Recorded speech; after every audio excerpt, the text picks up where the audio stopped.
ದಿವಸ ವಿಧಾನಸಭೆಯಲ್ಲಿ ಸನ್ಮಾನ್ಯ ಯತ್ನಾಳ್ ಅವರು ಒಂದು ಪ್ರಸ್ತಾಪವನ್ನು ಮಾಡಿದ್ರು. ಆ ಪ್ರಸ್ತಾಪಕ್ಕೆ ಅವರು ಮಾತನಾಡ್ತಕ್ಕಂಥ ಸಂದರ್ಭದಲ್ಲಿ ಸಹಕಾರ ಸಚಿವರು ರಾಜಣ್ಣವರು ಅಂತೇಳಿ ನನ್ನ ಹೆಸರನ್ನು ನಿರ್ದಿಷ್ಟವಾಗಿ ಅವರು ಪ್ರಸ್ತಾಪಿಸಿದಾಗ ನಾನು ಅವರ ಹೇಳಿದಂಥ ಮಾತಿಗೆ ವಾಸ್ತವಾಂಶ ಏನಿದೆ ಅಂತಕ್ಕಂಥ ಸ್ಪಷ್ಟೀಕರಣವನ್ನು ಕೊಟ್ಟಿದ್ದಾರೆ. ಆ ಸ್ಪಷ್ಟೀಕರಣ ಇಷ್ಟೇ, ಏನೆಲ್ಲ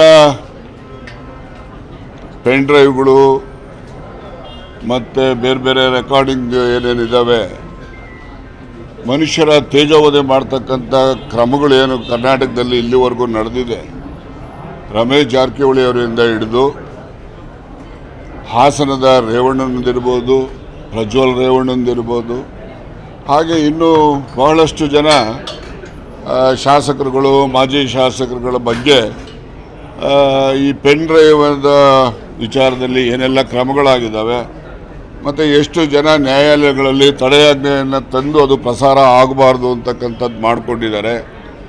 ಇವೆಲ್ಲವೂ ಸೇರಿದ್ರೆ ಸರಿಸುಮಾರು ಒಂದು 48 ಜನರ ಈ ರೀತಿಯ ಅಶ್ಲೀಲ ಇರ್ತಕ್ಕಂಥ ಏನು ಪೆನ್ ಡ್ರೈವ್ಗಳನ್ನು ರಾಜ್ಯದಲ್ಲಿ ತಯಾರು ಮಾಡಿದ್ದಾರೆ ಅಂತಕ್ಕಂಥದ್ದು.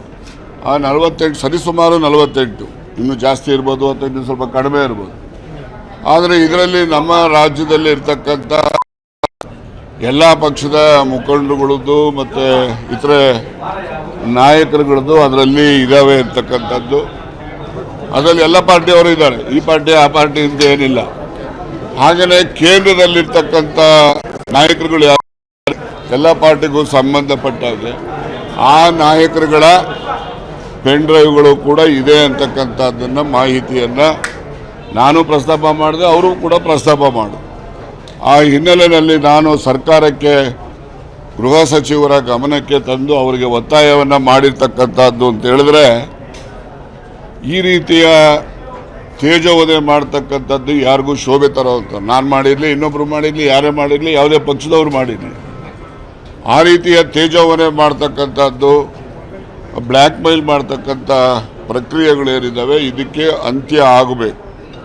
ಅಂತ್ಯ ಆಗಬೇಕು ಅಂತ ಹೇಳಿದ್ರೆ ಇದು ಒಂದು ಉನ್ನತ ಮಟ್ಟದ ತನಿಖೆ ಮಾಡಬೇಕು.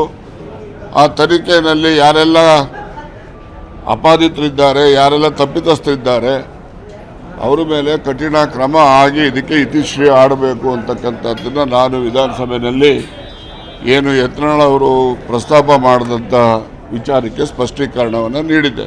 ಯಾವ ಥರದ ತನಿಖೆ ಆಗಬೇಕು, ತನಿಖೆ ಸ್ವರೂಪ ಅಂತ ಹೇಳಿದ್ರೆ ನಾನು ಗೃಹ ಸಚಿವರ ಜೊತೆ ಮಾತಾಡ್ತೀನಿ. ನಾನು ಯಾರಾದರೂ ಕೂಡ ಒಬ್ಬರು ನಿವೃತ್ತ ನ್ಯಾಯಾಧೀಶರ ನೇತೃತ್ವದಲ್ಲಿ ತನಿಖೆ ಆಗಬೇಕು ಅಂತಕ್ಕಂಥ, ಸುಮ್ಮನೆ SIT ಅಂದರೆ SIT ಎಲ್ಲ ಮಾಮೂಲಿ ಆಗಿಬಿಟ್ಟಿದೆ ಈಗ. ಅದಕ್ಕೋಸ್ಕರ ನಾನು ನಿವೃತ್ತ ನ್ಯಾಯಾಧೀಶರ ನೇತೃತ್ವದಲ್ಲಿ ತನಿಖೆ ಆಗಬೇಕು ಅಂತಕ್ಕಂಥ, ಹಾಲಿ ಜಡ್ಜಸ್ ನಿವೃತ್ತ ನ್ಯಾಯಾಧೀಶರು. Thank you.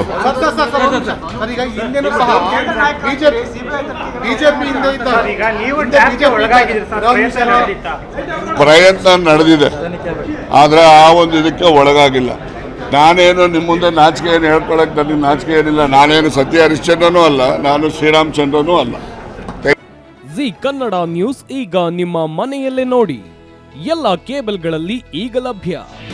ನಿಮ್ಮ ನೆಚ್ಚಿನ ಜಿ ಕನ್ನಡ ನ್ಯೂಸ್ ಈಗ ಸನ್ ಡೈರೆಕ್ಟ್ ನಲ್ಲಿ number 292, Tata play number 1664, Jio TV number 1334, NXT digital number 30, in cable number 30, city networks 51, U digital number 162, GTPL number 17, Rockline telecommunications number 42, Shri Basaveshwara cable number 168, rural cable network 60, Vinayaka digital 57, Abhishek cable 821, city channel 53, Siddeshwara cable network 57, V4 digital Infotech 628, Surya digital networks 53, Gajanan digital number 836, Malnad Infotech Private Limited number